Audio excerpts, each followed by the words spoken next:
Funny thing about silence, it scares people more than screaming, more than chaos. When you're loud, they know what you're thinking, or at least they think they do. But when you're quiet, when you're just smiling while packing your bags, while deleting numbers, while walking away from circles that once fed your ego, oh, that gets under their skin. Because silence means something's happening, something they're not invited to, something bigger than the noise. They always want a show, a grand reveal, fireworks, confetti, drama, because if they can't see it, it must not be real. They want loud, they crave explanations. But the most dangerous moves, the ones that change everything, they happen in silence. No warnings, no declarations. Just quiet steps in the right direction, while everyone else is busy watching the wrong thing. You start walking different, dressing different, thinking different. And suddenly the questions come. What's going on with you? Why so quiet? You used to tell me everything. And that's the thing, isn't it? They were never listening, just watching. Watching to measure you, judge you, interrogate your growth like it needs their permission to exist. But now the script's flipped. You've stopped broadcasting every chapter before it's written, and that scares them more than any noise ever could. Because silence means you're not seeking their input anymore. You're not opening the door for their doubts, their projections, their watered-down advice disguised as concern. You're just moving.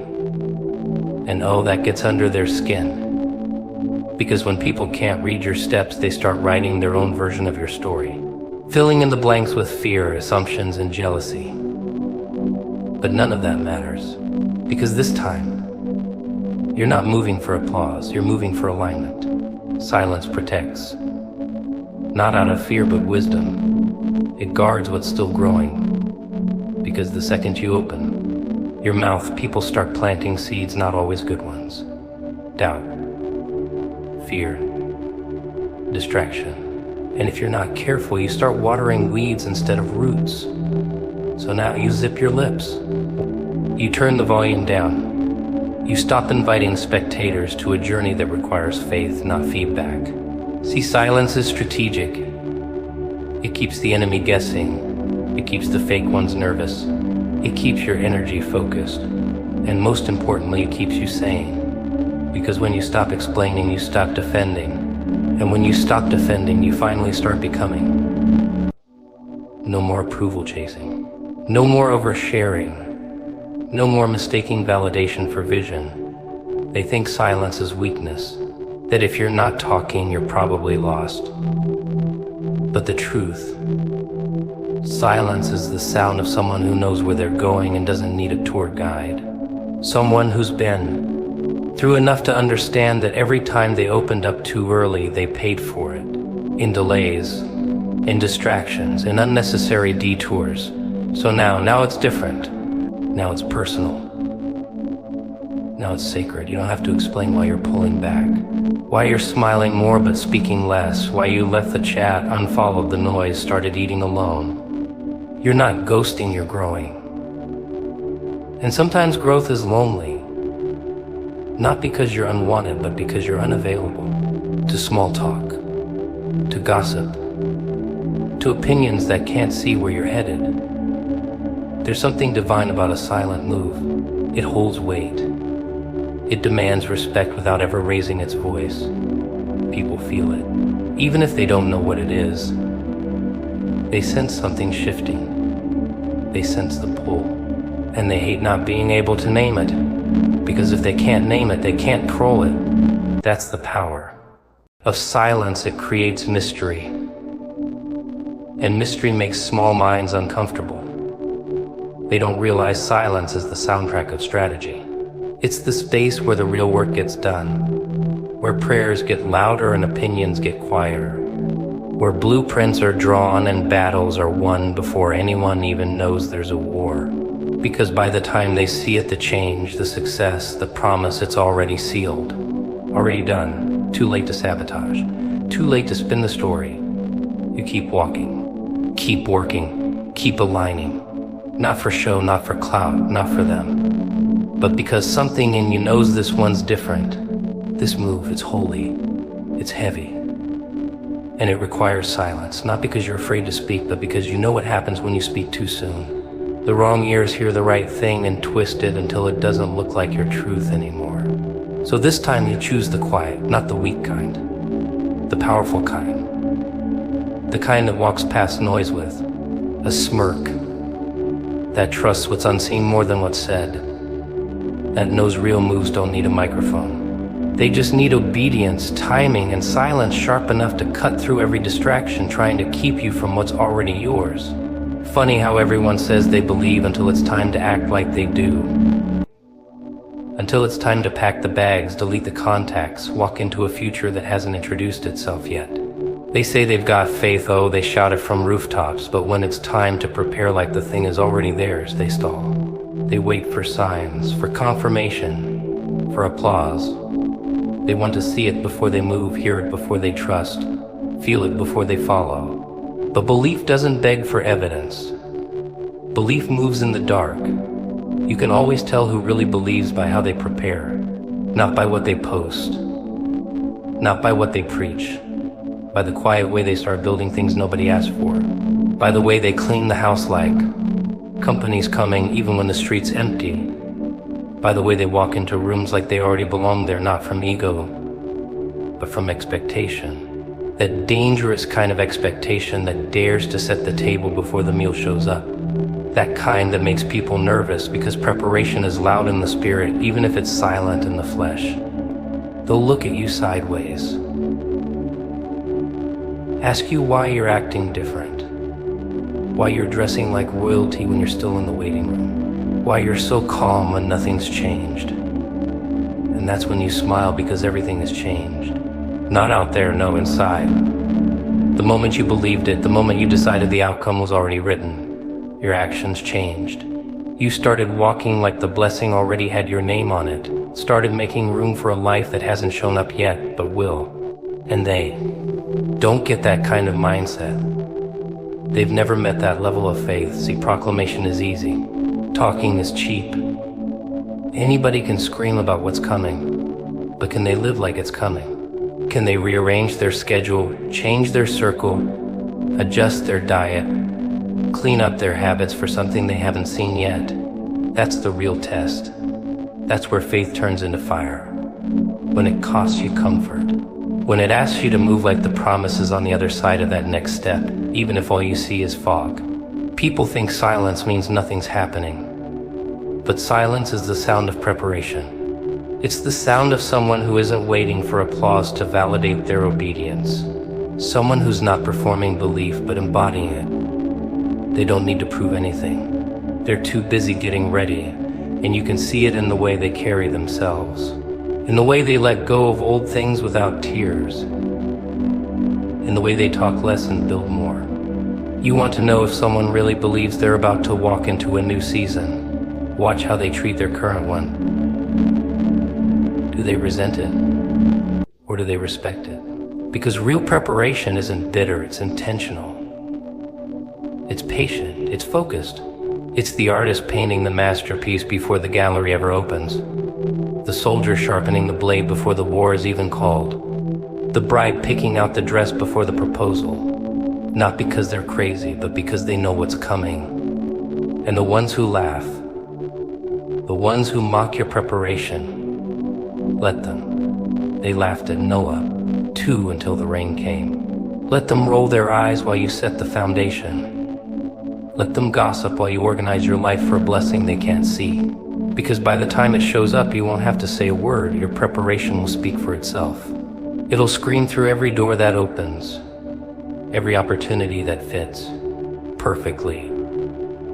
Every connection that slides into place like it was made for you, because it was.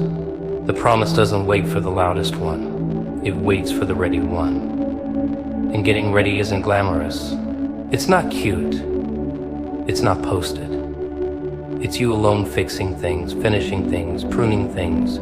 It's the boring, hidden part of the process that no one claps for. But it's also the most important. Because when the moment comes, it won't be time to start preparing, it'll be too late for that. You either walk through the door ready or watch it close while you explain why you thought you had more time. So go ahead, clean up, Move different. Stay quiet. Let them think nothing's happening while you prepare for everything. Because preparation is the loudest form of faith, and only the ones who believe in silence ever get to live loud in the promise. They say you're acting funny, cold, distant, like you're disappearing, like the version of you they used to know went missing. And maybe they're right. Maybe that version did go missing on purpose. Because when you start aligning with something bigger, something heavier, something not meant to be shared with casual people, you start noticing how the world is. How full it is of noise disguised as connection. Chatter dressed up as wisdom. Advice wrapped in insecurity. And suddenly you crave less of it. You start craving stillness, separation. Not because you hate anyone, but because you finally see what's been stunting your growth. People don't talk about this part. The in-between. The isolation. The exit from the crowd before the entrance into the promise. Everyone wants the blessing, but no one wants the pruning. No one wants to be pulled out of familiar places and sat alone with nothing but their own thoughts, their own habits, their own mess. But that's where the real work happens. Not on stages, not in circles, in silence, in solitude. In that eerie little space where God stops speaking and just starts watching to see if you'll keep walking even when it feels like you're walking alone. You see, alignment tour. It costs things, people, places, patterns, things you used to lean on when you didn't believe you were worthy of more. And when that shift starts, when you really begin to move differently, the invitations stop. The calls slow down. The group chats get quieter. And you're left wondering if something's wrong with you, and really for the first time something's finally right. You're not out of alignment, they are. And the more you grow, the louder that misalignment becomes, but no one teaches you how to mourn a version of yourself that needed those people. No one prepares you for the quiet ache that comes when the people you used to vibe with can't reach you anymore. Not because you're better, but because you're different now. You don't gossip like you used to. You don't chase like you used to. You don't need like you used to. You're starting to be okay without constant attention. And for some folks, that's threatening. Your healing disrupts their comfort, so you pull back. Not out of pride, but protection. Not because you're hiding, but because you're preserving. And you don't announce it. You don't write a long post. You don't slam the door. You just leave quietly. Because alignment doesn't require explanation. And anyone who demands one was never really listening to begin with. There's a different kind of power in silence, in walking away without noise, in releasing without burning bridges, in detaching without bitterness. That's when you know the shift is real, when you no longer need closure to move forward. When peace matters more than being understood. When you stop needing to be invited and start building your own space instead. A space that matches your calling, your capacity, your convictions. It's funny, people will say you've changed, and they'll say it like it's a crime. As if evolution is betrayal. As if staying small to keep them comfortable is some kind of virtue. But what they're really mad at is that you no longer need their approval. That your silence says more than your words ever did. That you're finally okay with not being chosen because you know you were called. And being called requires distance. Distance from distractions. Distance from doubt. Distance from anything that whispers lies about who you are and who you're becoming. So you go ghost, you disappear, you get weird, you stop showing up to places that no longer feel safe. You stop laughing at jokes that aren't funny anymore. You stop performing for a room that's never clapped for your healing. And in that isolation, something begins to rise. Not ego, clarity, conviction. Fire, they won't get it. They'll assume you're depressed, bitter, arrogant, whatever helps them sleep at night. Let them think what they want. Because what they can't see is that while they're talking, you're transforming. While they're wondering what's wrong, you're becoming what's right. While they're still stuck in yesterday's version of you, you're already halfway into tomorrow. It's lonely here, sure, but it's peaceful, it's focused, and more than anything, it's necessary. Because elevation can't happen in clutter. Clarity can't come through noise. And alignment, real alignment, It demands silence loud enough to hear the next instruction without interference from voices that were never meant to go with you anyway. You ever notice how the loudest ones usually got the least going on? Always posting, always preaching, always trying to convince the world they've got it all figured out. But when the curtain drops and the lights go out, there's nothing behind it. Just noise, just performance. See the real power. It don't scream. It don't beg for attention. It moves in shadows. It watches plans, strikes, and by the time they realize what's happening, it's already over. What's unseen has always been more dangerous than what's shown. The quiet ones, the silent ones, the ones who don't explain themselves. That's where the fire lies, where the blueprint's drawn, where the real storms brew. But people don't trust what they can't see. They panic. They assume something's wrong. Why so quiet? Why so still? Because they're too used to equating movement with meaning. But sometimes standing still is the loudest thing you can do. Sometimes silence is strategy, stillness is preparation, and disappearing is divine. There's something beautifully terrifying about a person who's at peace in the unseen. Not hiding, not sulking, just building, growing, listening, becoming. No need for broadcast. No desire to prove anything. Just patience. Just power and reserve. They're the kind you never see coming until they're already here, already walking in what you thought was impossible. Because while you were busy measuring their progress with your little ruler, they were constructing an entirely new dimension to operate, and people fear what they can't monitor. They want to track you, pin you down, define you. They want a label, a category, a neat little box. But what happens when you stop giving them updates? When you stop oversharing every plan, every breakthrough, every little victory? They get nervous. They start reaching, gossiping, assuming. And you just smile, because you know the power isn't in the spotlight, it's in the shadows, it's in the waiting. It's in the unseen place where the promise is protected from premature exposure, because the wrong eyes will drain what you haven't even finished creating. Jealousy doesn't need a reason, just a glimpse. Doubt doesn't need evidence, just access. That's why you keep it closed. That's why you let the results talk instead. Because when it's real, it doesn't need defense. It just is. And by the time they see it, it's too late to stop it. Too late to sabotage. You've already built it. Already walked into it. Already become it. They don't understand that silence isn't weakness, it's war. It's the kind of war where the battlefield is your own discipline, your own self-control, your ability to hold something sacred without leaking it to people who don't have the capacity to carry it with you. So you shut the door, you dim the light, you let them think you disappeared. And while they're laughing at your absence, you're mastering presence, quietly, relentlessly, on purpose, because the real glow up, it doesn't come with a warning. It doesn't arrive with a press release. It hits different when you didn't see it coming. When the one you thought fell off steps into a room you didn't even know they were building. That's what happens when the work is done in the dark. No distractions. No noise. Just clarity, just purpose. Just the kind of grind that doesn't need validation to be real, and when it shows up, that moment you've been preparing for in silence, it won't look like hype. It won't look like performance. It'll look like alignment. Like you and the moment were made for each other. Like all those nights they forgot about you were worth it, because now you're walking in something so tailored, so perfect it can't be denied. It doesn't need to be introduced. It introduces you, so go ahead. Stay quiet. Let the unseen do the talking. Let your silence stretch them. Let it confuse them. Let it force them to watch you without being able to predict your next move. That's power. That's precision.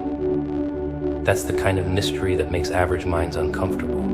And you were never made to be average. You were made to build in the invisible, to become what they said was unlikely, to rise where they thought you'd fall, but not with noise, not with announcements. With that sacred, dangerous, untouchable silence they never saw coming. They'll tell you to be patient, to trust the timing, to wait for what's yours. But what they don't tell you is what it feels like to sit in the hallway while every door stays shut. They don't tell you how heavy the silence gets when you've already done everything right. And still nothing. No knock. No sign, just you sitting, watching others walk through doors that look like they should have had your name on them. And you start to wonder if you're invisible, or if maybe the invitation got lost somewhere between your obedience and their opportunity. That's when it starts. The war in your mind, the second guessing. Maybe you missed it. Maybe you heard wrong. Maybe that promise was never for you. Maybe you were just tired and desperate and called it divine. But then again, why would you come this far for no reason? Why would the signs line up like that? Why would the urge to move, to shift, to prepare hit you like thunder if it wasn't leading somewhere? You felt it. You know you did. So you sit, and the room gets quieter, the clock gets louder, and you try not to scream because this waiting, while knowing isn't just about time, it's about trust. Not the easy kind you sing about, the kind that makes you walk with your eyes closed, that makes you keep building even when nobody's watching, that makes you look crazy to everyone who doesn't hear what you hear. That kind of trust makes people uncomfortable because it's not logical, it's not safe, it's not easy, but you keep going, quietly, reluctantly, obediently, even when it feels like nothing's changing. And that's the trick, isn't it? The change doesn't show up outside first, it shows up in you. You start becoming the person who can handle what you asked for. You start dropping habits, people, reactions, pieces of yourself that don't match the future you prayed about. And it hurts. Oh, it hurts. Because sometimes the biggest delay isn't the promise, it's you. The unhealed parts. The pride. The fear. The comfort in chaos. The pieces you didn't even know were in the way until the waiting exposed them. You want the marriage. The platform. The influence. Good. But can you carry it? Can you protect it when no one claps? Can you hold it with clean hands? Can you lead with a heart that doesn't bleed on everything it touches? That's the real preparation. Not just the stuff they post about. It's internal, invisible, and most people never talk about it because it's not sexy. It's not a highlight reel. It's the slow death of who you were before the breakthrough. And most don't make it through this part because it doesn't look like progress, it looks like loss. So while they're rushing ahead, posting wins, collecting followers, you're being processed quietly, deeply, brutally. And it's lonely, it's confusing, but it's necessary. Because what's coming won't survive on hype. It needs roots. And roots don't grow in the spotlight. They grow in the dark, in the cold, in the soil, where no one can see what's happening. That's where strength is built, where patience is forged, where character is carved out. And if you don't let that part happen, everything you're building will collapse the moment the lights hit it. They don't clap for patience, they don't post about obedience. But those are the real flexes, not the result, the restraint. Not what you got, what you held back from.